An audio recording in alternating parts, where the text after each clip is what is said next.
Que feriez-vous si votre fille était déclarée morte, mais que vous voyez son doigt bouger dans le cercueil? Restez avec moi, car ce que cette mère a découvert a non seulement changé sa vie, mais a également révélé une vérité terrifiante cachée dans un hôpital. À San Juan del Rio, le ciel semblait pleurer lui aussi. La pluie tombait doucement mais sans discontinuer, mouillant les fleurs, la terre et les yeux de tous ceux qui étaient là. Ce n'était pas seulement de l'eau qui coulait, c'était aussi de la douleur et du silence. Martha restait ferme à l'extérieur, mais à l'intérieur, elle était brisée. Ses mains tremblaient, l'une tenait un parapluie bleu délavé, l'autre s'agrippait au bord du cercueil. Le cercueil était blanc, aussi blanc que le visage de Camila, sa fille de 19 ans, si pleine de vie, avec tant de rêves, et maintenant elle était là, froide, immobile, sans couleur. À chaque goutte qui tombait sur le parapluie, Martha sentait sa poitrine se serrer, comme si le bruit de la pluie était le temps qui lui disait que tout était fini, qu'il n'y avait pas de retour en arrière possible, que sa fille était vraiment morte. Elle se souvenait à peine de la façon dont tout cela s'était passé. Tout avait été si rapide. L'évanouissement pendant le petit déjeuner, la course à l'hôpital, et soudain cette phrase « arrêt cardiaque soudain, nous sommes désolés ». Quel mot petit, faible, sans âme. Celui qui dit « nous sommes désolés » ne ressent pas ce qu'elle ressentait, ne comprend pas ce que c'est que de voir sa fille allongée dans un cercueil sans avoir pu lui dire au revoir correctement. Les gens autour d'elle pleuraient doucement. Certains priaient, d'autres restaient simplement là, sous le choc, mais personne ne ressentait ce que Martha ressentait, personne ne pouvait ressentir ce qu'elle ressentait. Elle serra fermement le manche du parapluie, ses ongles s'enfonçant dans le bois, puis elle s'est lentement penchée jusqu'à se retrouver face à face avec le visage de Camila, le visage qu'elle connaissait mieux que le sien, chaque petit grain de beauté, chaque mèche de cheveux égarée. Elle a passé doucement ses doigts sur son front. « Ma fille », a-t-elle murmuré d'une voix tremblante, « pardonne-moi, j'aurais dû t'emmener plus tôt, j'aurais dû remarquer, j'aurais dû en faire plus. » La douleur s'est exprimée par de courts sanglots. Martha essaya de retenir ses larmes, mais elles coulaient malgré tout, comme la pluie. « Tu as toujours été forte, tu sais, » dit-elle doucement. « Quand tu es tombée de vélo et que tu t'es coupé le genou, tu n'as pas pleuré, c'est moi qui ai pleuré, parce que te voir souffrir était pire que tout. Et maintenant, je suis là, et je ne peux rien faire. » Elle se pencha davantage, posant son front sur le bord du cercueil. « Tu disais que tu voulais voir la mer, que tu rêvais d'aller à l'université, d'aider les autres, que tu voulais danser. Je t'avais promis de t'emmener voir la mer. » Sa voix s'éteignit, presque inaudible. La pluie redoubla. Un coup de tonnerre lointain fit trembler le sol, mais Martha ne scia même pas. Elle resta immobile, comme si le monde s'était arrêté avec elle. Le prêtre s'approcha et posa une main sur son épaule. Elle ne réagit pas. Il prononça quelques mots à voix basse, essayant de la réconforter, mais il n'y avait aucun réconfort possible à ce moment-là. Martha n'était plus que vide, un trou dans sa poitrine, un cri étouffé, un amour qui ne savait où aller.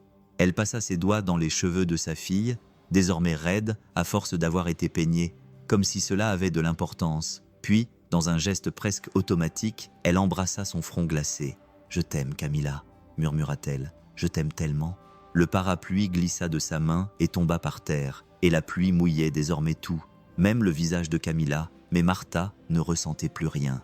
Martha voulait juste que tout cela ne soit qu'un cauchemar, que quelqu'un la réveille, que Camila ouvre les yeux et dise « Maman, ce n'était qu'une frayeur, ce n'était pas réel. » Sa fille était morte et elle était vivante, mais à l'intérieur, elle se sentait aussi vide que le ciel ce jour-là. La plupart des gens commençaient déjà à partir, des amis, des voisins, quelques parents éloignés, tous les yeux baissés, marchant lentement comme s'ils portaient un poids invisible. Le prêtre remercia tout le monde d'être venu, ferma le livre de prière et partit en silence. Le fossoyeur attendait à quelques mètres de là, sa pelle à la main et la tête baissée, mais Martha resta. Elle ne voulait pas partir, elle ne pouvait pas. Quelque chose en elle lui disait que ce n'était pas encore le moment, pas encore. Et ainsi, le visage baigné de larmes et les cheveux mouillés par la bruine, elle s'approcha à nouveau du cercueil. Elle se tint juste devant et regarda sa fille avec l'amour que seule une mère peut avoir, un amour qui ne s'explique pas. Elle parla doucement, comme si elle s'adressait à quelqu'un qui dormait. « Camila, mon amour, je sais que tu ne peux pas m'entendre, ou peut-être que tu le peux, je ne sais pas, mais j'ai besoin de te parler. » Elle fit une pause et prit une profonde inspiration. « Je t'aime plus que tout, je sais que je ne te l'ai pas toujours montré. Parfois, Je me mettais très en colère, je me plaignais, mais c'était par peur. Peur de te perdre, peur que tu grandisses et que tu partes. Peur de cela. Sa voix se brisa. Chaque mot sortait lentement, avec douleur. Elle s'appuya des 2 mains sur le bord du cercueil. Tu étais si bonne, mon amour, si juste. Tu défendais toujours les plus faibles. Tu riais toujours fort, même quand tu ne pouvais pas. Tu te souviens quand tu voulais donner tes cheveux à des enfants atteints de cancer? Tu n'avais que 9 ans. 9 ans. Et c'est toi qui m'as appris ce qu'était la véritable générosité.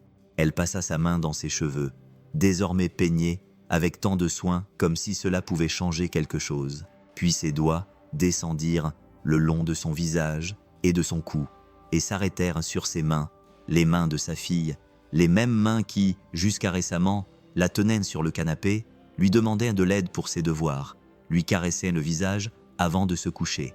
Et là, Martha sentit un frisson, toucha à nouveau, comme c'était étrange, posa sa paume sur la main de sa fille, la serra légèrement, puis la toucha du dos de la main comme pour prendre sa température. Elle est chaude. Elle regarda autour d'elle avec confusion, comme pour demander un deuxième avis, mais tout le monde était déjà parti. Seul le fossoyeur, plus loin, l'observait du coin de l'œil. « Non, non, ce n'est pas possible », murmura-t-elle. « Tout cela est dans ma tête. La douleur. Je suis folle. » Mais son cœur ne la laissait pas partir. Il y avait quelque chose d'étrange ou de trop réel. Elle ne savait pas.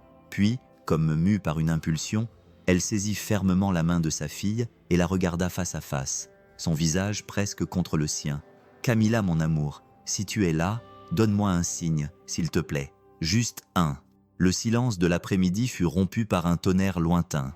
Le vent soufflait sur les fleurs autour d'elle. Et à ce moment-là, l'impossible se produisit. Le petit doigt de la main droite de sa fille bougea très légèrement, si légèrement, mais si clairement. Un petit tremblement, un vrai mouvement. Martha se figea, les yeux écarquillés, la poitrine immobile. Non, non, ce n'est pas possible. Elle regarda à nouveau, toucha à nouveau et cria « Elle est vivante! Ma fille est vivante !»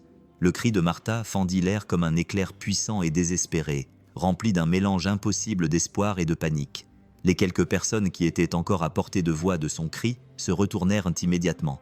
Le prêtre, qui rangeait ses affaires sous une bâche, laissa tout tomber et courut vers elle. L'infirmière des pompes funèbres, qui jusqu'alors avait gardé une distance respectueuse, s'approcha à grands pas, le visage tendu. « Madame, je vous en prie, » dit le prêtre en essayant de lui toucher l'épaule. « Je comprends votre douleur, mais non, je ne l'ai pas vue. Je le jure sur tout ce qui est sacré. » Elle bougea son doigt, le doigt de sa main droite. Les yeux de Martha étaient grands ouverts. Elle respirait difficilement et elle tenait toujours fermement les mains de sa fille à l'intérieur du cercueil. « Elle est chaude, elle est chaude. Elle n'est pas morte, mon père, elle est vivante. » Le jeune infirmier, avec un regard comme s'il n'avait jamais rien vu de tel auparavant, secoua lentement la tête. « Ce n'est pas possible. Cela pourrait être un spasme, quelque chose de naturel après la mort. »« Un spasme, mon cul !» cria Martha à nouveau, les yeux désormais fixés sur lui. « Vous allez me dire que je ne sais pas reconnaître un doigt qui bouge. Je l'ai vu, bon sang, je l'ai vu. » Le père tenta de s'approcher d'elle une fois de plus. « Martha, la douleur peut troubler l'esprit. Le corps réagit parfois de manière... Mon père, pour l'amour de Dieu, elle est vivante. » Des larmes coulaient sur son visage et se mêlaient à la pluie. « Écoutez ce que je vous dis. Ce n'est pas fou. » C'est alors que le fossoyeur, qui jusqu'alors observait de loin, laissa tomber sa pelle par terre et s'approcha lentement d'eux. La cape en plastique qu'il portait flottait au vent. Il regarda tout le monde sérieusement et prit la parole. « Je l'ai vu aussi. Le doigt a bougé. Je regardais quand c'est arrivé. J'ai cru que c'était mon imagination. Mais maintenant, je suis sûr qu'il a bougé. » Le silence s'abattit sur le cimetière. Les yeux de l'infirmière s'écarquillèrent. Le prêtre a couvert sa bouche de sa main. Martha s'est levée brusquement, comme si la confirmation du fossoyeur était la preuve qu'elle n'était pas folle. « Je vous l'avais dit, a-t-elle répété entre deux sanglots. « Nous avons besoin d'une aide médicale immédiatement, a déclaré le fossoyeur. L'infirmier a sorti son téléphone portable de sa poche et a passé un appel. Sa voix tremblait lorsqu'il s'est adressé au service d'urgence. « J'appelle depuis le cimetière de San Juan del Rio. Nous avons une situation urgente. Un corps est peut-être vivant. Oui, je répète, il est peut-être vivant. » Quelques minutes plus tard, une voiture de patrouille arriva la première. 2 agents en descendirent, surpris par ce qu'on leur avait dit. L'un d'eux, le plus âgé, demanda que personne ne touche plus le corps. « Nous allons la sortir avec précaution et l'emmener à l'hôpital. » Martha s'approcha des policiers, les yeux rougis et les mains encore tremblantes. « Prenez soin d'elle, s'il vous plaît. Prenez soin de ma fille, dit-elle, presque sans voix. Pour la première fois, l'un des agents la regarda avec respect et humanité. « Nous le ferons, je vous le promets. » Alors qu'il plaçait le cercueil dans l'ambulance de fortune, Martha se tenait à côté, les mains jointes comme pour prier. Le prêtre restait silencieux. Le fossoyeur s'agenouilla et ôta son chapeau. Le ciel était toujours gris et semblait figé dans le temps, et au plus profond de l'âme de Martha, une petite flamme recommença à briller, car même au milieu de la douleur la plus sombre, quelque chose lui disait que peut-être, juste peut-être, ce n'était pas encore la fin. Dans la froide chambre d'hôpital, le silence était presque total. Tout ce qu'on pouvait entendre était le faible bourdonnement d'une machine connectée au mur et le bruit des gouttes de pluie sur la fenêtre. Camilla était allongée là, sur un brancard pâle, immobile, toujours vêtue de la même robe blanche qu'elle portait lors de la veillée funèbre, les pieds nus, les mains sur la poitrine. Elle semblait dormir, ou pire encore. Le docteur Lucia Reyes entra d'un pas décidé. Elle portait une blouse propre, des lunettes et affichait une expression sérieuse, presque froide. Elle était connue pour être pragmatique et technique et pour ne pas laisser ses émotions l'influencer. Elle prit le dossier, regarda la fiche de Camilla et secoua la tête. « Elle a été ramenée du cimetière », murmura-t-elle, comme si elle doutait de ce qu'elle lisait, d'un éventuel mouvement involontaire, d'une erreur présumée. Elle ferma le dossier et se tourna vers les infirmières. « Finissons-en, faites les tests. » Martha, assise sur un banc dans un coin, observait tout cela avec des yeux enfoncés, remplis à la fois de peur et d'espoir. Elle se leva lentement. « Docteur, elle est vivante, je l'ai vue. Son doigt a bougé. Elle est chaude. Écoutez-moi, s'il vous plaît. » Lucia ne répondit pas immédiatement. Elle s'approcha de Camilla, mit son stéthoscope et le plaça sur la poitrine de la jeune fille. Elle bougea les yeux de gauche à droite comme si elle cherchait quelque chose. Elle appuya délicatement sur son cou, puis sur ses poignets, et braqua une petite lampe de poche dans ses yeux. Rien. Pas de battement cardiaque, pas de réflexe pupillaire, pas de réponse neurologique. Elle dit à voix haute, comme si elle dictait « Les spasmes post-mortem sont fréquents.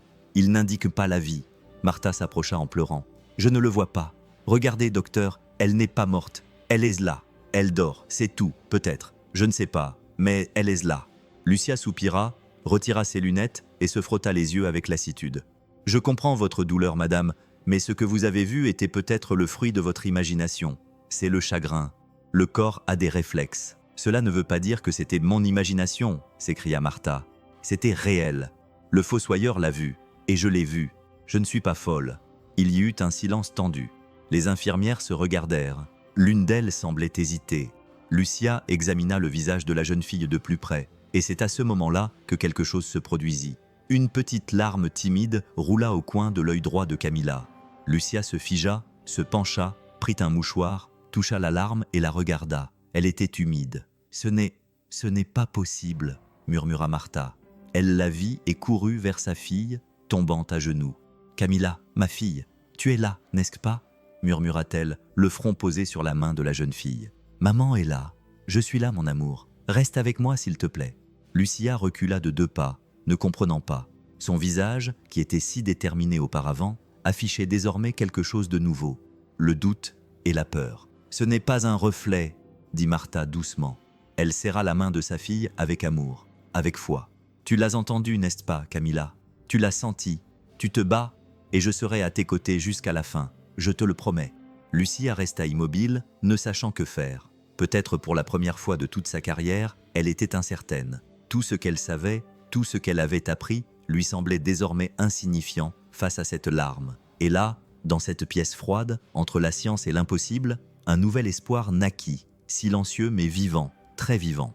Le bruit des pas dans le couloir résonnait comme un tambour, ferme et précipité. Le neurologue entra dans la pièce, sa blouse encore ouverte, le visage grave, et ses yeux se posèrent immédiatement sur le brancard. Il ne salua personne, ne sourit pas, et alla droit au but. « Qu'avons-nous là ?» demanda-t-il. Tout en enfilant ses gants, le docteur Lucia, encore nerveuse après ce qu'elle avait vu, répondit d'une voix tremblante. « Une jeune fille de 19 ans déclarée morte d'un arrêt cardiaque. Ils l'ont ramenée du cimetière. Sa mère a dit avoir vu un mouvement involontaire. J'ai moi-même vu une larme. Nous avons effectué un examen préliminaire. Aucune réponse. Le neurologue n'a rien dit. Il s'est simplement approché, a vérifié ses pupilles, testé ses réflexes en tapotant son genou et son bras. Il a mesuré sa respiration minimale, presque invisible, puis s'est tourné vers les infirmières. Faites un scanner et un électroencéphalogramme complet, rapidement. Martha, qui était assise dans un coin, s'est levée avec difficulté. Elle était épuisée mais pleine d'espoir. « Docteur, ma fille est vivante, n'est-ce pas? Je ne suis pas folle. Elle est là, elle écoute. Je le sais. » Il a fait une pause, a regardé Martha pendant 1 seconde, puis a dit calmement « Nous allons le découvrir, mais ce que vous avez vu n'était pas le fruit de votre imagination. » Les heures ont passé, longues et silencieuses. Chaque minute semblait une éternité jusqu'à ce qu'il revienne avec les résultats des tests à la main, le visage grave, mais avec quelque chose dans les yeux. De la surprise, un étonnement tranquille et une certitude inconfortable. Il posa les papiers sur la table, les ouvrit, montra les résultats à l'équipe et prit la parole. Catalepsie. Silence. Il essuya ses lunettes, passa la main dans ses cheveux et continua. La catalepsie sévère est une affection très rare. Le corps entre dans un état de coma profond, avec une activité presque inexistante, un pouls faible, une respiration minimale et aucune réponse aux stimuli. Cela peut durer des heures, des jours, et oui, cela ressemble à la mort. Personne ne bougea. Elle est vivante, dans le coma, mais vivante. Lucia ferma les yeux un instant, déglutit, se couvrit la bouche de la main comme pour contenir sa culpabilité. « Mon Dieu !» murmura-t-elle, « nous avons failli l'enterrer vivante. » Martha tomba à genoux, les yeux remplis de larmes, la main sur la poitrine. « Je le savais, ma fille est vivante, je le sentais. » Le neurologue acquiesça. « Vous lui avez sauvé la vie, Madame Martha. Sans votre insistance, nous aurions commis une tragédie irréversible. » La pièce est devenue silencieuse, chacun assimilant la nouvelle à sa manière. Lucia restait immobile, le visage empreint de culpabilité.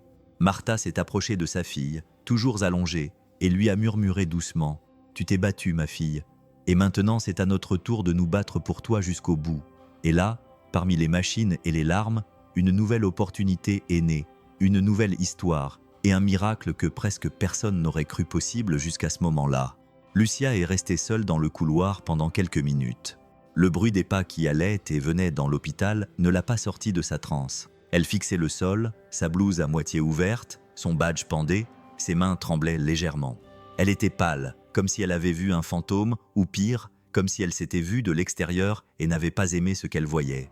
Elle est entrée dans la salle de pause des médecins, a fermé la porte, a posé son front contre le mur froid et a pris une profonde inspiration, mais sa respiration était courte et saccadée. Elle s'est assise sur une chaise, a posé ses coudes sur ses genoux et a pris sa tête entre ses mains, murmurant pour elle-même « Nous n'avons pas vérifié. Ils n'ont pas refait le test. Nous avons rendu le corps sans le refaire, sans en être sûr. L'hôpital a commis une grave erreur. » Un autre médecin entra. C'était le docteur Javier, un collègue de garde. Il vit dans quel état elle était et s'approcha d'elle. « Tout va bien, Lucia. » Elle ne répondit pas tout de suite. Puis elle leva les yeux, les larmes aux yeux, et parla presque dans un murmure. « Nous allions l'enterrer vivante, Javier. » Une jeune fille de 19 ans vivante. Il s'est approché d'elle, s'est assis à côté d'elle et a essayé de la calmer. Personne n'aurait pu le savoir. C'était impossible. Si, c'était possible. Oui, sa voix était plus forte maintenant. Je savais que tout se passait très vite. J'ai vu le dossier. Ils n'ont pas fait tous les tests. Ils n'ont pas attendu le rapport complet. Ils m'ont dit de la laisser partir, et je n'ai rien dit. Je l'ai acceptée comme si elle n'était qu'un corps parmi d'autres. C'était une erreur du système. La pression pour les lits, le manque de ressources, la précipitation. C'était notre erreur. Et si sa mère n'avait pas insisté, si elle n'avait pas crié au cimetière, nous aurions tué une fille de nos propres mains. Elle resta silencieuse, essuyant ses larmes avec force, essayant de cacher sa douleur, mais elle n'y parvint pas. À l'extérieur de la pièce, Martha marchait dans le couloir pour aller chercher un verre d'eau lorsqu'elle entendit tout. Elle s'arrêta, resta immobile, écoutant chaque mot. Elle ne voulait pas, mais elle entendit tout. C'était une erreur qui avait failli coûter la vie à une fille, dit Lucia. Martha posa sa main sur sa poitrine. Le monde tourna autour d'elle pendant une seconde. Elle dut s'appuyer contre le mur pour ne pas tomber. Plus tard, assise sur la chaise à côté du lit de Camilla, dans la faible lumière de la nuit qui entrait par la fenêtre, Martha ouvrit le dossier contenant les documents de l'hôpital. Elle voulait comprendre, elle avait besoin de comprendre. Elle prit le certificat de décès et le lut 1 fois, 2 fois, 3 fois. Au bas du document figurait le nom du docteur Roman Ortega. Elle fronça les sourcils. Elle ne connaissait pas ce nom. Il ne faisait pas partie des médecins qui avaient soigné Camilla pendant son séjour. Il n'apparaissait pas dans les dossiers de l'hôpital. C'était comme s'il n'était venu que pour signer, puis avait disparu. « Qui êtes-vous » murmura-t-elle doucement. Le doute restait profondément ancré dans le cœur d'une mère. Quand quelque chose ne colle pas, c'est qu'il y a autre chose derrière. Martha ferma soigneusement le dossier et regarda sa fille, et murmura « Je vais découvrir ce qu'ils t'ont fait, mon amour. Personne ne restera impuni, je te le promets. » Il était déjà tard dans la matinée. Les lumières de l'unité de soins intensifs étaient presque toutes éteintes. Seules quelques-unes clignotaient au bout du couloir. L'air était froid et sec, et le bruit des machines était la seule chose qui rompait le silence, ce bip constant comme un murmure de vie. Martha était assise sur la même chaise depuis le début, une de ces chaises en plastique dur qui font mal au dos, mais elle s'en moquait. Elle ne sentait même plus son corps. Elle voulait juste être près d'elle. De sa main droite, elle tenait celle de Camilla, la serrant doucement de temps en temps. Parfois, elle parlait. Parfois, elle restait simplement silencieuse, regardant sa fille. « Tu te souviens de ce jour au parc ?» demanda-t-elle doucement. « Nous sommes tombés lourdement sur l'herbe mouillée, et tu as ri si fort que tu ne pouvais même pas te relever. Je me suis fâchée, tu te souviens? Je faisais semblant d'être en colère, mais à l'intérieur, je riais avec toi, » soupira-t-elle profondément, passant sa main dans les cheveux de sa fille et ajustant la couverture. « Je sais que tu es là, je le sais, et je sais aussi que tu es fatiguée, mais si tu peux, juste un dernier signe, n'importe quoi. Je suis là, oui, je ne suis pas partie, je ne vais pas partir. » Elle parla pendant des heures, racontant des histoires sur son enfance, ses anniversaires, son premier vélo, la fois où Camilla avait fait du dulce de lèche et brûlé la casserole. Elle racontait tout comme quelqu'un qui plante des souvenirs dans un sol qui semble sec, mais qui a encore des racines. Le temps passait lentement. Martha, les yeux rouges et gonflés, ne savait plus si c'était le jour ou la nuit. Elle posa sa tête près de celle de sa fille, essayant de se reposer sans lâcher sa main. Le sommeil vint petit à petit, ses yeux lourds, son corps cédant, mais son cœur toujours éveillé. Et puis soudain, une légère pression, petite, presque imperceptible. Martha ouvrit immédiatement les yeux et regarda la main qui tenait le doigt, le même doigt qui avait bougé dans le cercueil. Il bougea à nouveau. Camilla murmura d'une voix brisée « C'était toi ».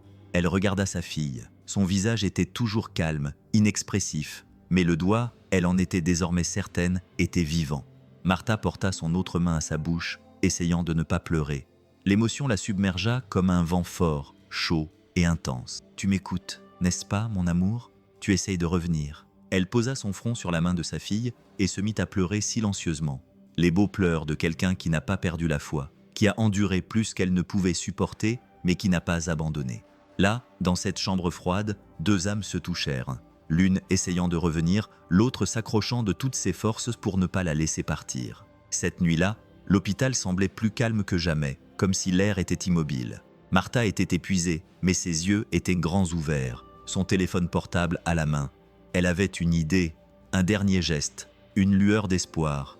Elle s'éloigna un peu du lit, s'appuya contre le mur froid et ouvrit l'application d'enregistrement de son téléphone portable. Elle approcha l'appareil de sa bouche et se mit à parler d'une voix douce, mais pleine d'émotion. « Bonjour ma fille, c'est moi, ta maman.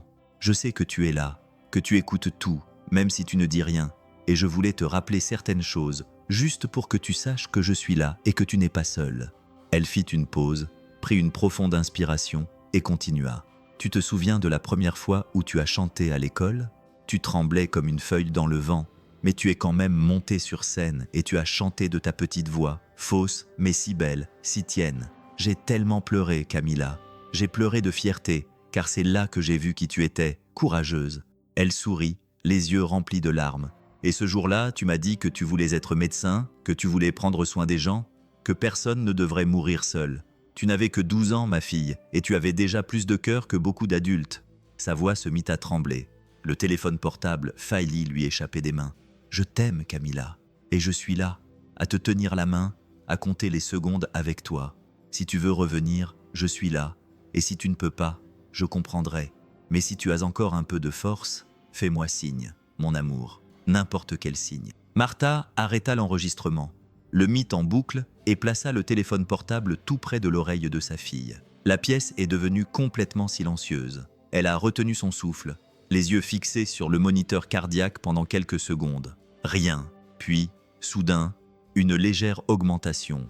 La ligne sur le moniteur remonta légèrement, mais elle remonta. Martha porta la main à sa bouche, les yeux écarquillés, l'émotion explosant dans sa poitrine. Camilla, le médecin, Lucia entra à ce moment-là. Elle s'arrêta lorsqu'elle vit le moniteur et s'approcha lentement, observant les signes. Elle vit le téléphone portable toujours là, répétant la voix de la mère, et ses yeux se remplirent de larmes. « Elle réagit », murmura-t-elle, presque incrédule. Martha se retourna, le visage couvert de larmes. « Je vous l'avais dit, je vous avais dit qu'elle écoutait, elle a entendu. » Lucia lui toucha doucement l'épaule, et leurs regards se croisèrent pour la première fois.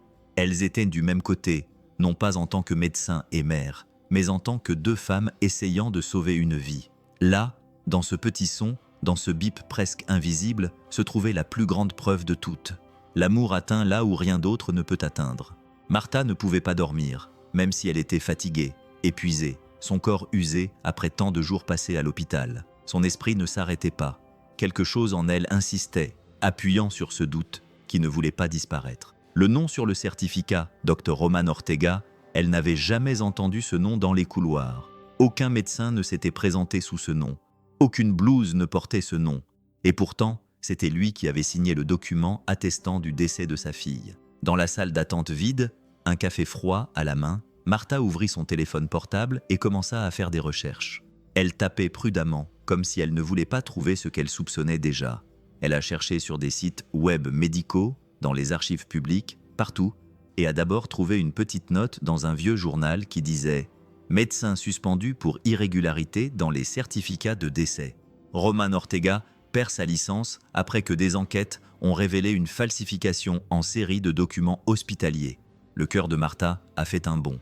Elle a continué à lire chaque paragraphe, trouvant cela de plus en plus difficile à accepter. Cet homme avait fait l'objet d'une enquête pour avoir signé des certificats sans examen, déclarant précipitamment des décès, en particulier ceux de patients sans famille proche ou sans assurance maladie. De nombreux cas avaient été classés, beaucoup avaient été oubliés. Elle regarda à nouveau le nom sur le document de sa fille. Même nom, même tampon. « Comment ?» murmura-t-elle à voix basse. « Comment peut-il signer un certificat ? Il ne peut plus faire ça. Il avait déjà été suspendu. » Sa main tremblait, sa bouche était sèche. La réalité commençait à peser sur elle avec une lourdeur qu'elle ne voulait pas ressentir. Roman Ortega n'aurait même pas dû être là, et pourtant, il l'était. Elle éteignit lentement son téléphone portable et resta là, silencieuse, le regard perdu dans le vide. Le bruit de la machine à soda en arrière-plan lui semblait lointain. Sa tête était maintenant remplie de questions. Que faisait cet homme à l'intérieur de l'hôpital? Qui l'avait autorisé? Et combien d'autres comme Camilla pouvaient être victimes?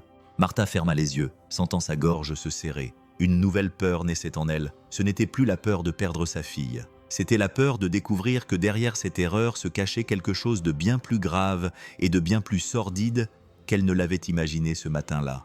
L'hôpital s'éveillait lentement. Les couloirs étaient vides, les chariots de nettoyage grinçaient sur le sol. La lumière du soleil pénétrait timidement par les hautes fenêtres. Martha était à la réception, en train de se servir un café dilué à la machine, lorsque le gardien de sécurité s'approcha d'elle. Un homme à la voix douce et amicale. « Madame Martha », dit-il. Elle se retourna, surprise. « Oui », répondit-elle. « Ils ont laissé ceci pour vous », dit-il en lui tendant une enveloppe brune sans adresse de retour. Elle prit l'enveloppe avec précaution. Elle était légère mais rigide. Il y avait quelque chose à l'intérieur. Son cœur se mit à battre plus vite. Elle retourna s'asseoir sur le banc près du mur et l'ouvrit lentement. À l'intérieur se trouvaient des papiers pliés et une feuille écrite d'une main tremblante. Elle lut d'abord la lettre. « Votre fille n'est pas la première, et elle ne sera pas la dernière. Ne restez pas silencieuse. Ne cessez pas de chercher. Non, ils vont essayer de vous faire abandonner. » Ses doigts se refroidirent. Elle ouvrit les papiers. Il y avait des copies de certificats de décès, tous similaires, tous avec le cachet de Roman Ortega, des dates différentes, des patients différents, mais le même schéma. Des décès déclarés dus à un arrêt cardiaque soudain, sans test, sans autopsie, sans protocole. Martha sentit son souffle se couper, son estomac se retournèrent, c'était comme si le sol avait disparu sous ses pieds. Elle plia les papiers calmement, comme s'il s'agissait des pièces d'un puzzle sale et cruel. Elle mit tout dans son sac, se leva et se rendit directement dans la chambre de sa fille. Le docteur Lucia était à l'intérieur en train de prendre des notes lorsqu'elle vit Martha entrer avec ce regard. Elle se figea. Martha ferma la porte. « Vous m'avez dit que c'était une erreur, mais ça… » Elle sortit l'enveloppe de son sac d'une main ferme. « C'est un crime. » Lucia ne répondit pas. Elle resta silencieuse pendant quelques secondes, puis lâcha le dossier. « J'ai commencé… » Elle déglutit. « J'ai reçu l'ordre. Ils m'ont dit de libérer le corps rapidement. Ils ont dit qu'elle était sans domicile fixe et qu'elle n'avait pas d'assurance maladie, qu'elle prenait trop de place, et vous avez obéi. » La voix de Martha était basse mais lourde. Lucia ferma les yeux, submergée par la honte. « J'étais fatiguée, j'étais débordée, j'ai cédé. Je pensais que c'était un cas comme les autres, mais ce n'était pas le cas. C'était votre fille, c'était une vie, et j'ai échoué. » Martha s'approcha lentement, le regard fixe, les larmes aux yeux. Elle n'était pas sans domicile fixe. Elle avait un foyer, elle avait des rêves, elle avait des gens qui l'aimaient, et même si elle n'avait rien de tout cela, ma fille n'est pas une moins que rien. Lucia baissa la tête, les larmes coulant sur son visage. « Je suis désolée, murmura-t-elle, se répétant. Martha se retourna, alla vers le lit de Camilla, prit la main de sa fille et la serra lentement. Et là, avec l'enveloppe sur ses genoux, le cœur battant à tout rompre et la vérité commençant à lui faire mal d'une nouvelle manière, Martha sentit une force monter en elle, une force qu'elle ne se savait pas posséder, car elle savait désormais qu'elle devait aller jusqu'au bout. Et ce n'était plus seulement pour sa fille, c'était pour tous ceux qui avaient été réduits au silence auparavant. C'était à nouveau l'aube. Martha connaissait déjà tous les bruits de l'hôpital à cette heure-là. Le bruit de la machine à glaçons, les pas légers des infirmières de nuit, le faible bip de l'ancien ascenseur. Mais ce jour-là, elle n'était pas simplement assise à côté de sa fille, elle se promenait avec l'enveloppe dans les mains. Elle descendit au sous-sol où se trouvait la salle des documents. Elle savait qu'elle n'avait pas le droit d'être là, mais sa peur avait depuis longtemps fait place au courage. C'est alors qu'elle aperçut Anna, la femme de ménage, une petite femme aux yeux bienveillants et au visage marqué par les épreuves de la vie. « Doña Martha, je suis perdue. J'essaie de comprendre ce qu'ils ont fait à ma fille. Avez-vous vu quelque chose? Savez-vous quelque chose ?» Anna regarda le couloir vide, prit une profonde inspiration, puis acquiesça. Les deux femmes marchèrent silencieusement dans un couloir étroit et entrèrent dans une pièce oubliée remplie de vieux dossiers et d'armoires fermées. Anna prit une clé cachée dans une bouteille de produits d'entretien et ouvrit l'un des tiroirs métalliques. Elle en sortit un dossier rouge, usé par le temps. « Il est tombé par terre l'autre jour quand ils ont déplacé les étagères. Ils m'ont dit de le jeter, mais je n'ai pas pu m'y résoudre. » Martha l'ouvrit. Il contenait des feuilles de papier avec des dates, des noms, des âges, des causes de décès. Arrêt cardiaque, insuffisance respiratoire soudaine. Et à côté, une note indiquant « examen incomplet ». Presque toutes les victimes étaient des enfants, dit Martha, la voix tremblante. C'est une liste de meurtres. Anna a simplement hoché la tête, les yeux remplis de larmes. Martha a pris le dossier et a passé les jours suivants à enquêter, à téléphoner, à rechercher les familles. C'est ainsi qu'elle a trouvé Philippe. Il a ouvert la porte, le regard triste et fatigué. « Je m'appelle Martha. Ils ont failli enterrer ma fille vivante. Et je pense que votre histoire a un rapport avec cela. » Philippe a dégluti et a mis un moment à parler. « Ma fille est morte il y a 2 ans. Ils ont dit que c'était une mort subite, mais ils ne m'ont pas laissé voir le corps. Ils ont dit qu'il était déjà préparé et qu'il valait mieux ne rien déplacer. Tout s'est passé très vite, trop vite. Je n'y ai jamais cru. » Il lui a montré une photo. C'était une petite fille aux cheveux bouclés qui riait, la bouche toute sale de crème glacée. Elle n'avait que 8 ans. Elle était toute ma vie. Martha lui serra la main. Ils ressentèrent la même douleur que quelqu'un qui avait presque tout perdu, la rage de quelqu'un qui n'avait pas eu la chance de se battre. La même semaine, une jeune infirmière qui avait vu Martha dans les couloirs s'approcha d'elle. « Je peux vous parler ?» Elles se rendirent dans un coin isolé près de la sortie de secours. Elle tremblait, regardant de gauche à droite. « Je suis fatiguée de me cacher, de faire semblant de ne pas savoir. J'ai vu des choses horribles, des gens emmenés avant leurs examens, des gens encore en vie, avec un pouls, et pourtant ils les ont mises à la morgue, et vous n'avez jamais rien dit. J'étais nouvelle, j'avais peur. Ils m'ont dit de me taire, que c'était mieux ainsi, que personne ne se plaindrait de ces gens, que tout allait bien. Mais tout n'allait pas bien, madame, tout n'allait pas bien, c'était très grave. Il s'est mis à pleurer de culpabilité et de regret. Il y a des choses sales là-bas, madame, des choses très horribles. » Martha a baissé la tête et fermé les yeux. Elle sentait qu'elle avait touché à quelque chose de dangereux, mais elle n'allait pas s'arrêter maintenant, car ce qu'il faisait, c'était tuer des gens en silence, et elle n'acceptait plus le silence. Le téléphone a sonné au milieu de la nuit. C'était un numéro inconnu. Martha était fatiguée et faillit ne pas répondre, mais quelque chose en elle la poussa à appuyer sur le bouton vert. À l'autre bout du fil, il y eut quelques secondes de silence, puis une voix grave et froide, sans aucune urgence, dit « Arrêtez de faire ça, ou votre fille sera la prochaine, vraiment ». Et l'appel prit fin. Martha resta immobile, le téléphone collé à l'oreille, sentant son corps se figer, son cœur battre dans son cou, ses jambes trembler. Elle s'assit ou tomba, elle n'en était pas sûre. Elle resta là, essayant de comprendre ce qu'elle venait d'entendre. Puis, elle prit une profonde inspiration, saisit à nouveau son téléphone portable et alla consulter l'enregistreur d'appel. Heureusement, l'application était activée et la voix avait été enregistrée. Le lendemain, elle n'hésita pas une seconde. Elle prit les faux rapports, l'enveloppe anonyme, l'enregistrement et se rendit directement à une chaîne de télévision. Elle a attendu pendant des heures dans la salle d'accueil. Personne ne voulait la recevoir jusqu'à ce qu'un jeune producteur curieux entende son histoire et demande à voir les documents. 10 minutes plus tard, Martha était devant une caméra, nerveuse, les yeux remplis de larmes et la voix tremblante. Ils allaient enterrer ma fille vivante et elle n'était pas la seule. Il y en a d'autres. Il y a une liste. Il y a des noms, des enfants, des gens qui n'ont pas eu leur chance. Ils m'ont menacé, mais je ne vais pas me taire, car maintenant je ne suis plus seul. Le même jour, le reportage a été diffusé à la télévision. La vidéo est devenue virale sur les réseaux sociaux. Des milliers de partages, de commentaires, de personnes indignées, de mères disant « Mon Dieu, ça aurait pu être mon enfant ». Le hashtag « Camila está viva », Camila est vivante, est devenu le symbole d'un cri retenu pendant des années. L'hôpital s'est effondré, la presse a campé à l'entrée. Le directeur a été démis de ses fonctions quelques heures après la plainte. Une équipe d'enquête spéciale a été annoncée. Ils ont commencé à rassembler des documents et ont convoqué des employés pour témoigner. Le docteur Lucia, qui jusqu'alors avait évité d'apparaître en public, s'est présenté devant les caméras, le visage démaquillé, les yeux rougis d'avoir tant pleuré. Nous avons tous échoué, et je m'inclus dans le lot parce que je l'ai accepté. Je me suis tu. J'ai été complice, même si je ne le voulais pas. Mais maintenant, nous devons réparer cela. Elle a pleuré en direct à la télévision, non pas par honte, mais par la douleur de réaliser qu'elle aurait pu empêcher tout cela, qu'elle aurait pu sauver des vies. Et Martha est restée là, sans crier, sans chercher à se venger, avec seulement la force que seule une mère peut avoir. Elle a regardé droit vers la caméra et a dit « Je ne veux pas que justice soit faite uniquement pour ma fille. Je le veux pour tous ceux qui n'ont pas eu le temps de crier et pour ceux qui peuvent encore être sauvés. » Toute la ville s'est arrêtée. Le pays a commencé à prêter attention.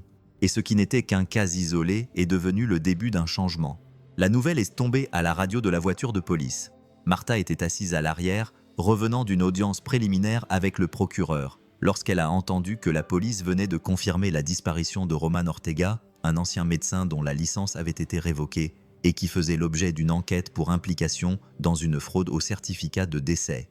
Elle a écarquillé les yeux. Encore ce nom qui était entré dans sa vie comme un couteau émoussé à l'hôpital. L'atmosphère était tendue. Les infirmières chuchotaient dans les couloirs. Les employés évitaient tout contact. Les enquêteurs allaient et venaient, des papiers à la main et le visage grave. Le lendemain matin, la confirmation arriva. Un terrain vague derrière une vieille usine abandonnée.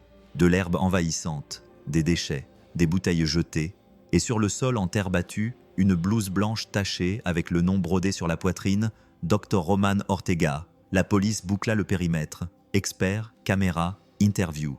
Aucune trace de l'homme, aucune empreinte digitale, aucun témoin, seulement la blouse. Martha regardait tout cela à la télévision, assise sur une chaise inconfortable dans l'unité de soins intensifs. À côté d'elle, Camila était toujours inconsciente, reliée à des machines qui mesuraient le moindre de ses signes vitaux. La télévision dans le coin de la pièce diffusait des images du terrain et un journaliste en direct. La police enquête toujours sur la localisation de Roman Ortega, recherché par les autorités. Il le considère comme un personnage clé dans cette affaire, qui comprend des accusations de faux rapports et d'homicides involontaires. Martha ne pouvait détacher ses yeux de l'écran, mais elle n'avait plus l'air surprise. Elle avait une expression déterminée, comme quelqu'un qui en a trop vu. Elle se leva, alla à la fenêtre de l'unité de soins intensifs et resta là à regarder la bruine tomber sur la ville. « Fuir n'efface pas ce que tu as fait », murmura-t-elle. Mais la vérité, c'est que personne ne peut l'effacer maintenant. Dehors, la vie continuait, mais désormais, tout le monde savait qui était Roman Ortega. Et le silence qu'il laissait derrière lui était lourd, effrayant et plein de questions qui attendaient encore des réponses. Soudain, le bruit des machines s'intensifia, le moniteur cardiaque s'accéléra, les lumières de l'unité de soins intensifs clignotèrent, puis virèrent au rouge, l'équipe médicale se précipita, l'infirmière cria des chiffres, ils augmentèrent l'oxygène, le masque, vite, vite, la pression baissait. Martha était là, assise sur sa chaise comme toujours, mais cette fois-ci, tout était hors de contrôle. Elle bondit. « Que se passe-t-il ? Dites-moi quelque chose !» Sa voix était désespérée, presque essoufflée. Camilla, qui jusqu'alors avait montré de légères améliorations, respirait désormais avec difficulté. Sa poitrine se soulevait et s'abaissait rapidement, puis très lentement. Son corps fragile semblait s'éteindre peu à peu, comme si le peu de vie qui lui restait voulait la quitter. Lucia entra dans la pièce, sa blouse ouverte, sans dire un mot. Elle se dirigea directement vers le lit, vérifia les données et demanda des médicaments. Elle avait le front plissé, la main tremblante. « Elle retombe dans un état végétatif », dit-elle à voix basse, presque pour elle-même. « Ce n'est pas possible, pas maintenant !» Martha s'approcha, les larmes aux yeux. « Que voulez-vous dire ?» Elle réagissait. Elle entendait ma voix. Elle bougeait son doigt. « Je le sais, je l'ai vu. » Mais Lucia s'interrompit et déglutit. Maintenant, elle ne réagit plus. C'est comme si tout s'était à nouveau arrêté. Elle se retourna, fit 2 pas et s'appuya contre le mur. Elle porta sa main à son visage et pleura. « C'est ma faute », murmura-t-elle. « J'aurais dû m'en rendre compte plus tôt. J'aurais dû en faire plus. J'ai laissé cela arriver. » Martha s'effondra à côté du lit et serra le corps de sa fille dans ses bras. Elle pleura en silence. On n'entendait que la respiration de Camilla et, de temps en temps, un seul mot. « Ma fille, mon amour, ne me quitte pas, s'il te plaît. » Le bruit des machines se stabilisa, mais tout était désormais plus lent, comme si la vie ne tenait plus qu'à un fil. Martha resta là, à genoux, le visage pressé contre le bras de sa fille. Sa voix était faible, mais ferme. « Tu ne vas pas abandonner, pas maintenant. Tu m'as entendu, Camilla, ma fille. Tu ne vas pas abandonner, pas maintenant. Nous sommes arrivés si loin. Tu m'as sorti des profondeurs alors que j'avais déjà abandonné. Maintenant, c'est à mon tour de te sortir de là. Et je vais le faire, même si ce n'est qu'avec une seule main. » Lucia détourna le visage et pleura en silence. Elle savait que dans cette chambre, ce n'était plus la médecine qui maintenait Camilla en vie, mais l'amour. Et Martha misait tout sur cet amour jusqu'à la dernière seconde. Le temps semblait s'être arrêté. Martha ne comptait plus les jours, mais seulement les heures, chacune lourde, silencieuse, pleine d'attente. Camilla restait là, immobile, les yeux fermés, le visage trop calme pour quelqu'un qui était en pleine guerre intérieure. Son corps respirait avec l'aide d'un appareil. Les médecins allaient et venaient, prenaient des notes, changeaient les médicaments, mais rien ne changeait. Lucia lui rendait visite tous les jours, toujours en silence, portant sa culpabilité comme si elle faisait partie de son uniforme. Et Martha faisait déjà partie de cette chambre. Elle dormait dans le fauteuil, se réveillait avec les alarmes, parlait à Camilla tous les jours, lui racontait des blagues, pleurait, lui souriait, même s'il n'y avait pas de réponse. Mais ce matin-là, quelque chose était différent. Le soleil entrait par la fenêtre sous un nouvel angle. La lumière tombait sur le visage de Camilla. Martha se leva lentement, ajusta l'oreiller, passa sa main sur le front de sa fille, puis s'arrêta. Camilla murmura. C'était presque imperceptible, mais elle aurait juré avoir vu quelque chose bouger. Elle s'approcha, toucha le visage de sa fille avec ses 2 mains, passa à nouveau ses doigts sur sa joue, puis sur ses yeux. La paupière droite bougea. « Mon Dieu !» dit-elle doucement. « Mon Dieu, tu es là !» Et ses yeux s'ouvrirent lentement, comme si elle se réveillait d'un très long sommeil. D'abord l'un, puis l'autre. Martha était essoufflée, sans voix, abasourdie. Camilla la regardait, les yeux encore lourds, faibles, mais consciente, vivante. « Camilla, c'est moi, maman !» dit-elle d'une voix tremblante. « Tu es revenue. » Puis une larme coula de l'œil de sa fille. Ce n'était pas un reflet, ce n'était pas un spasme, c'était de l'émotion. Camilla était là. Martha tomba à genoux, pleurant comme jamais auparavant, serrant la main de sa fille, embrassant son front, répétant son nom comme si elle voulait le crier au monde entier. Lucia accourut dans la pièce lorsqu'elle entendit le bruit. Elle se tint dans l'embrasure de la porte et vit la scène, les larmes coulant sur le visage de Camilla et son regard direct et significatif. Elle murmura « Elle est revenue ». Le médecin s'appuya contre le mur, couvrit sa bouche de sa main et laissa échapper un soupir silencieux. La vie était revenue, non pas avec du bruit, ni avec des applaudissements, mais avec un simple regard. Et dans ce regard, il y avait tout. la présence, le sentiment, l'amour. L'agitation était telle qu'il n'était plus possible de la cacher. La presse encerclait l'hôpital jour et nuit. Sur les réseaux sociaux, on ne parlait que de cela. Les plaintes, les rapports falsifiés, les noms sur cette liste. Tout était désormais entre les mains du parquet. Ils ont appelé Martha à témoigner. Elle a remis toutes les preuves avec le calme de quelqu'un qui avait déjà traversé l'enfer. L'enregistrement de la menace, l'enveloppe anonyme, les témoignages du personnel, tout a été accepté et examiné rapidement et minutieusement. Lorsque le mandat d'arrêt a été délivré, la ville s'est retrouvée paralysée. Roman Ortega a été retrouvé caché dans une maison louée à la périphérie de la ville. Il tentait de quitter le pays avec de faux papiers. La police a fait irruption et l'a menotté sur place, sous les yeux de toute la rue, avec les gyrophares de la voiture de patrouille allumés. 2 anciens directeurs d'hôpital ont également été arrêtés le même matin, et avec eux ont été découverts des enregistrements d'appels, des documents internes et des emails cachés dans lesquels ils parlaient ouvertement d'accélérer les admissions, de clore des dossiers sans usure et même de parier. Oui, de parier. Ortega était fier de prédire la mort des gens, de signer les papiers à l'avance et, pire encore, il disait que s'il n'aimait pas quelqu'un, il pouvait abréger ses souffrances d'un simple coup de tampon.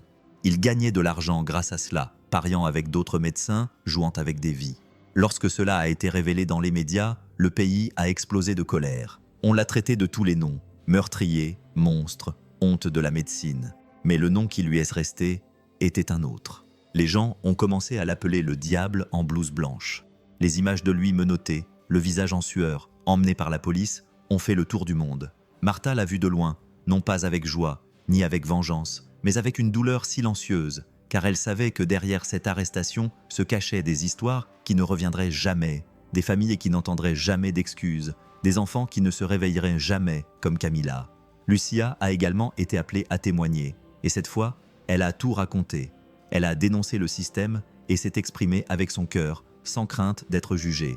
Le scandale est devenu un symbole national. Émissions de télévision, reportages, débats. Tout le pays s'est interrogé sur la façon dont cela avait pu se produire, sur le fait que personne n'avait rien remarqué, sur la façon dont on avait laissé un hôpital devenir un cimetière silencieux. Mais désormais, le silence était rompu. La justice était arrivée tardivement, mais elle était arrivée. Et avec elle, une blessure s'était ouverte à de nombreux endroits.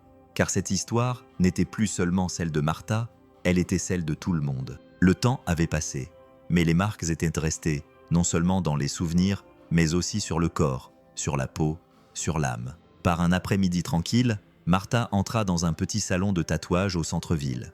Il était simple, propre, sentait l'encre fraîche et de l'encens brûlait dans un coin. Le tatoueur, un jeune homme au regard calme, l'attendait déjà. Elle lui montra un morceau de papier soigneusement plié. C'était un dessin à la main représentant une petite fleur délicate avec le nom Camila sur la tige et, à côté, une phrase écrite d'une main tremblante comme si la personne qui l'avait écrite pleurait. « Ne me quittez pas, c'est ça », demanda l'homme aimable. Martha acquiesça. « C'est ça, ici, sur le bras gauche, près du cœur ». Elle s'assit sur la chaise, retroussa sa manche et ferma les yeux pendant une seconde. L'aiguille commença à émettre son bruit fin et répétitif, qui semblait faire écho à ses souvenirs. Elle pensa à tout, au premier cri de sa fille à la naissance, à ses petits pas dans la maison, à leurs querelles insignifiantes, à leurs longs éclats de rire, à cette nuit à la veillée funèbre, à la main froide qui devint plus tard chaude, au doigt qui bougea, à la larme qui tomba, au miracle qui se produisit. Et elle pensa aussi aux mères qui avaient perdu leurs enfants, aux pères qui n'avaient pas pu leur dire au revoir, aux enfants qui n'avaient jamais eu de voix. Lorsque le tatouage fut terminé, le tatoueur le nettoya soigneusement, appliqua une couche protectrice, posa le plastique et la regarda avec respect. Il était beau, net et durerait pour toujours. Martha s'est regardée dans le miroir, l'a touché doucement du bout des doigts et a souri tristement mais avec force. C'est à cela qu'il sert, pour que chaque fois que j'oublie, chaque fois que je pense à abandonner, un petit peu, c'est pour me rappeler que ma fille m'a demandé de ne pas la quitter. Et je ne vais pas la quitter. Elle quitta le studio, le bras encore brûlant, mais le cœur plus calme. La rue était toujours bruyante, avec les passants et les klaxons des voitures, mais en elle, tout était silencieux, un silence ferme d'une promesse tenue. Et dans ce petit geste marqué sur sa peau, Martha a écrit ce qu'aucune justice au monde ne pourrait dire pour elle. Elle ne se tairait plus jamais. C'était l'un de ces jours où le ciel était clair, mais où soufflait un vent froid. Camilla était assise dans un fauteuil roulant, son corps encore faible, ses bras soigneusement soutenus et ses yeux plus vivants que jamais. Elle ne pouvait toujours pas parler, mais elle comprenait déjà tout, chaque mot, chaque geste. La salle de kinésithérapie était simple, avec des barres d'appui, des balles colorées et une musique instrumentale jouée doucement en fond sonore. Martha était là, comme toujours, une bouteille d'eau à la main, observant chaque mouvement de sa fille avec la même attention que quelqu'un qui s'occupe d'une fleur blessée. La kinésithérapeute, une jeune femme patiente et affectueuse, l'encourageait doucement. « Essayons de lever ton bras un peu plus haut, Camilla. » Camilla essaya. L'effort était visible. Elle avait des gouttes de sueur sur le front, le visage rouge, mais elle ne se plaignait pas. Martha était toujours là, serrant les poings comme s'il s'agissait d'une finale de championnat. Soudain, sans prévenir, la kinésithérapeute dit quelque chose de drôle, quelque chose de stupide, peut-être une blague sur le fait que l'élastique de la balle ressemblait à un élastique à cheveux. Personne ne s'attendait à quoi que ce soit, juste à un moment de légèreté. Mais c'est alors que cela s'est produit. Camilla a légèrement tourné la tête sur le côté, ses yeux ont cherché ceux de sa mère, puis ses lèvres se sont ouvertes lentement, presque avec regret, mais elles ont souri. Martha a ouvert les yeux et s'est figée. Martha murmura, la voix coincée dans la poitrine. « Mon amour, c'était un sourire, oui. » Camilla a cligné des yeux comme pour dire oui sans rien dire. Le sourire était toujours là, faible mais plein de vie. Martha a couvert sa bouche de ses mains. Les larmes ont coulé avant les cris. Elle s'est agenouillée à côté de sa fille, a serré ses jambes dans ses bras et a posé son visage sur ses genoux. « Je t'ai, mon amour, je t'ai », a-t-elle répété en pleurant. « Tu es revenu, vraiment revenu. » Camilla, toujours sans voix, leva une main avec effort et toucha les cheveux de sa mère. C'était une caresse douce et maladroite, mais c'était la sienne. C'était sa fille qui disait « Je suis là ». La kinésithérapeute détourna le visage. Elle pleurait aussi là, dans ce petit coin de l'hôpital. Le monde s'est arrêté un instant, car après tant de douleurs, tant de luttes, tant de peurs, un sourire a tout changé. Un sourire qui disait que la vie avait gagné. Le vieux cahier dans lequel Martha avait tout noté est devenu un livre. Au début, il était juste pour elle, un exutoire, un souvenir, un moyen de se rappeler chaque détail. Mais chaque page qu'elle écrivait semblait crier plus fort, comme si l'histoire n'était pas seulement la sienne, comme si la douleur appartenait à beaucoup, et c'était le cas. Le livre s'intitulait « La fille qu'ils ont enterrée vivante ». Il a été publié par une petite maison d'édition, l'une de celles qui s'intéressent aux histoires humaines réelles. Lors du lancement, personne ne s'attendait à grand-chose, mais après la première semaine, le livre a connu un succès fulgurant. Des mères de tout le pays ont commencé à écrire, à partager leurs propres histoires, leurs doutes, leurs peurs. Des messages arrivaient chaque jour. On a également dit à ma fille qu'il s'agissait d'une mort subite. Je n'ai jamais pu voir le corps. Le nom de mon neveu figure sur la liste de l'hôpital. Ce qui était autrefois le silence est devenu une voix. Martha a participé à des émissions de télévision, a donné des interviews, mais elle a toujours parlé sur le même ton calme, ferme et humain, sans colère, avec sincérité. Je n'ai pas écrit ce livre pour attaquer qui que ce soit. Je l'ai écrit pour avertir, pour crier au nom de ceux qui n'ont pas eu cette chance. L'histoire de ma fille est devenue 1000 histoires, et aucune d'entre elles ne mérite d'être oubliée. Lucia a tout lu en silence. Elle était gênée de se montrer en public, mais au fond d'elle-même, elle savait qu'elle devait faire plus. C'est elle qui a proposé. Et si nous faisions quelque chose ensemble, un endroit où personne n'aurait à crier seul? Martha a réfléchi un instant et a répondu, les larmes aux yeux. J'accepte, mais ce n'est pas un projet, c'est une promesse. C'est ainsi qu'est née l'ONG Despertar, dans un petit local loué, financé par des dons. Toutes deux ont commencé à aider les familles, à leur expliquer leurs droits, à les aider dans leurs études et leurs examens, à les conseiller. Elles leur ont appris à poser des questions, à douter, à ne pas accepter un diagnostic rapide. Sur la porte de l'ONG, une phrase peinte en bleu. Chaque vie mérite une seconde chance. Là, dans ce lieu simple qui sentait le café frais et le papier neuf, Martha et Lucia ont donné un sens à tout ce qu'elles avaient vécu, car elles savaient qu'elles ne pouvaient pas changer le passé, mais qu'elles pouvaient empêcher qu'il ne se répète. C'était un dimanche tranquille. Martha était dans la cuisine en train de préparer du thé lorsqu'elle a entendu les pas lents de Camilla dans le couloir. Sa fille marchait de mieux en mieux chaque jour et n'avait plus besoin d'autant d'aide. Ce jour-là, il y avait quelque chose de différent dans son regard. « Maman, je peux te donner quelque chose ?» Martha se retourna, s'essuyant les mains avec un torchon. « Bien sûr, ma chérie, qu'est-ce que c'est ?» Camilla lui tendit une feuille de papier pliée, entièrement coloriée au crayon. C'était un dessin réalisé au crayon de couleur, avec des détails délicats et des traits encore un peu tremblants, mais pleins d'émotion. Sur le papier, on les voyait toutes les deux se tenant la main avec un grand sourire. Et en arrière-plan, un ange en robe avec des ailes douces et un stéthoscope autour du cou. Dans un coin, écrit en lettres rondes, on pouvait lire « Docteur Lucia, elle a sauvé mon cœur ». Martha ne put se retenir. Ses yeux se remplirent de larmes. Elle porta instantanément sa main à sa bouche, puis serra sa fille dans ses bras avec cette force maternelle qui embrasse le monde entier. « Oh mon Dieu, Camilla, c'est… » Sa voix se brisa. « C'est le plus beau cadeau que j'ai jamais reçu de ma vie. » Camilla serra sa mère encore plus fort dans ses bras. Ce fut difficile au début, mais finalement, elle est restée avec nous. Martha sentait ses yeux encore remplis de larmes. Quelques jours plus tard, elles se rendirent à l'hôpital. C'était le dernier jour de son hospitalisation. Camilla allait maintenant sortir. Elle était prête à rentrer chez elle pour de bon, mais elle devait d'abord dire au revoir. Lucia se tenait à la porte de l'unité de soins intensifs, sa blouse ouverte et le visage serein. Lorsqu'elle vit Camilla, elle sourit. « Que tu es belle, ma fille !» Camilla courut vers elle, les bras ouverts, et sans hésiter, la serra fort dans ses bras. « Merci, tante Lucia. » Elle resta immobile, puis lui rendit son sourire, un sourire plein d'émotion. « Aujourd'hui, dit-elle d'une voix tremblante, aujourd'hui, je suis née à nouveau. » Martha se tenait là, observant la scène, l'âme en paix. Dans ce couloir d'hôpital, au milieu de l'odeur de désinfectant et des murs blancs, quelque chose d'incommensurable était né, une affection sans nom, un lien de nouveau départ et une gratitude que même le temps ne saurait effacer. Si c'était votre fille, si dans ce cercueil sous la pluie se trouvait quelqu'un que vous aimez, que feriez-vous? Crieriez-vous comme Martha? Saisiriez-vous cette main froide en attendant un signe? Auriez-vous le courage d'affronter tout et tout le monde pour rechercher la vérité? Cette histoire n'est pas seulement celle de Martha.